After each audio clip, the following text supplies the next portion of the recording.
What's up, guys? Dan Valamont here with BJJ Fanatics and Fanatic Wrestling. Today we are at Combat 360 in Guaynabo, Puerto Rico, one of my new home training places, and we are honored to have Dinu Bucalet here, a European champion, and also visiting us from Romania and sharing some of his knowledge with us. And so today, he's just going to give us a little bit of a preview of what to expect from somebody who knows a little bit about wrestling and knows a lot about jiu-jitsu and how to incorporate the two. So, Dinu, thank you very much for that.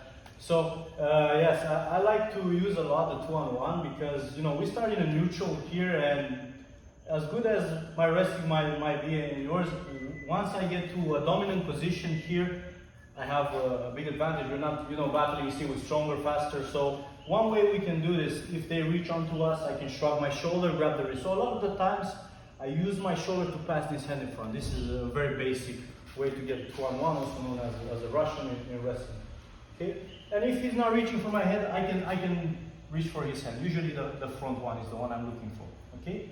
I start passing this hand in front, and I want to grab front of the wrist. Okay, this is very important. My palm is facing me, so I can block the hand into my body. Okay, if I grab like this, there's space here, he can start pulling it up. So this is the way I want to hold it. Okay, my other arm, I want it nice and high here, almost applying similar to an Americana pressure on his shoulder. Okay, so this already puts me in a very advantageous position. If he has no idea what to do here, turns his back to me, I can already start to take his back. And a very nice way to expose the back is using my elbow here to push against the armpit. Now my hand goes to the waist, I can start going behind. Okay, but most of the time we get to here, people start reacting, right? And a very common thing for them to do, and I use this in one of my latest tournaments that I was in, I put my head a bit lower, and they're very tempted here to grab my neck, but he cannot connect the arms because I'm holding this. So this is a trap. The moment they reach for my head, I step in, look up, my hand goes here. Okay, there's a lot of pressure here on his arm. Most of the time they will let go. And this allows me to go behind and start my turtle attacks, jump to the back. This is what I did in my fight, got to the back, managed to secure the back and get a finish from there. Nice. Can we see it maybe from this angle now? Yeah, of course. So, I get a two-on-one, I'm here. I put my head a bit lower, waiting to grab my head. Immediately I straighten my back, look towards his far shoulder. If I feel him very strong here, grabbing my neck, I can also grab his head here, putting my arms together. At this point, you can feel a lot of pressure on the shoulder. I can use this to collapse you down and use it for like a takedown. Most of the time people let go and it allows me to go to the back. Yeah, somebody like me who has very tight shoulders, if my arm got stuck there, I'd be in a lot of trouble, so I would probably let go really soon. But one question, just from a wrestling standpoint, if you get, let me back at this angle, if you get this two-on-one, I know an experienced wrestler isn't going to, reach way a lot here, just because they know you'll go underneath and duck under.